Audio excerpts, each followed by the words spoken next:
যদি তুমি ভয় পাও তবে তুমি শেষ, যদি তুমি রুখে দাঁড়াও তবেই বাংলাদেশ। এই স্লোগান সামনে রেখে বরগুনা শহরের বিসিক শিল্পনগরীর মাঠে অনুষ্ঠিত হয় 7 দিনব্যাপী যাত্রা উৎসব। বাংলাদেশ শিল্পকলা একাডেমির উদ্যোগে অনুষ্ঠিত হয় এই যাত্রাপালা। যাত্রাপালায় অশ্লীল গান ও নৃত্য পরিবেশন সুস্থ ধারার যাত্রাপালাকে ক্ষতিগ্রস্ত করছে বলে মনে করেন সংশ্লিষ্টরা।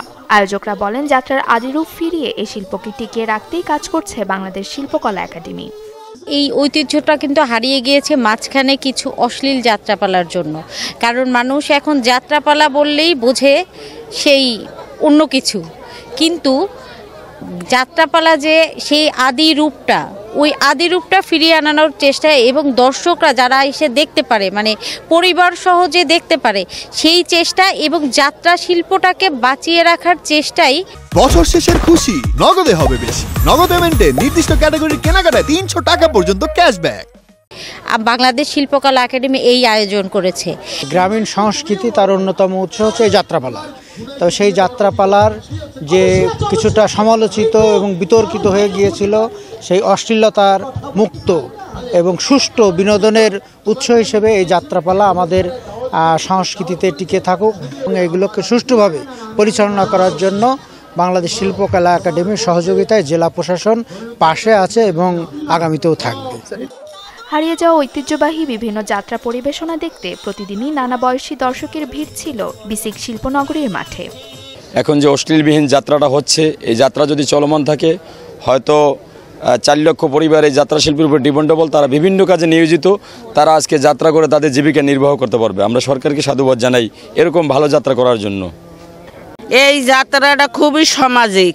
যদি এই যাত্রাটা আমাগো বছরের মধ্যে 2 বার কি 3 বার দেখায়, আমরা সবই দেখতে পারবো, শিখতে পারবো। আমরা ছোটবেলায় যে যাত্রা দেখছি তার সাথে মিল আছে। যাত্রা খুব অনেক ভালো করছে, যথেষ্ট রকম ভালো করছে তারা। বই আমরা পিছনের যে ইতিহাস সেটাও মনে আছে আমাদের। যাত্রা শিল্পীদের মতে অশ্লীলতার ফলে হারাতে বসেছে যাত্রাপালার ঐতিহ্য। তবে সরকারের এমন আয়োজন অব্যাহত থাকলে আবারও প্রাণচঞ্চল হয়ে উঠবে যাত্রা উৎসব। যাত্রাটা এক সময় আমাদের আদি সংস্কৃতি বলে আমরা জানতাম। সেই যাত্রাটা মাঝখানে ধ্বংসের পথে গিয়েছিল।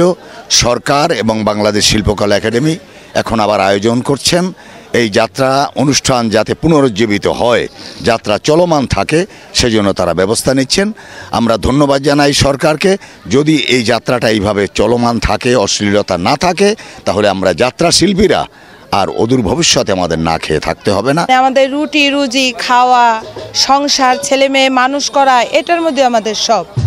কিন্তু আমাদের দুঃখ কিছু কিছু লোকের জন্য, যেমন অশ্লীল নৃত্য বা এটার জন্য কিন্তু আমাদের যাত্রার মালিকও দায়ী না, আমরাও দায়ী না। এই পেশাটা নষ্ট হয়ে গেছে কিছু স্বার্থান্বেষী লোকেদের জন্য। আমরা সরকারের যে বর্তমানে উদ্যোগ নিয়েছে, সেই উদ্যোগটা যদি সঠিকভাবে সরকার পরিচালনা করে, তাহলে আমরা যেসব লোকেরা অন্য পেশায় ছিলাম, সেই পেশা বাদ দিয়ে আমরা আবার এই শিল্পতে আসতে পারবো।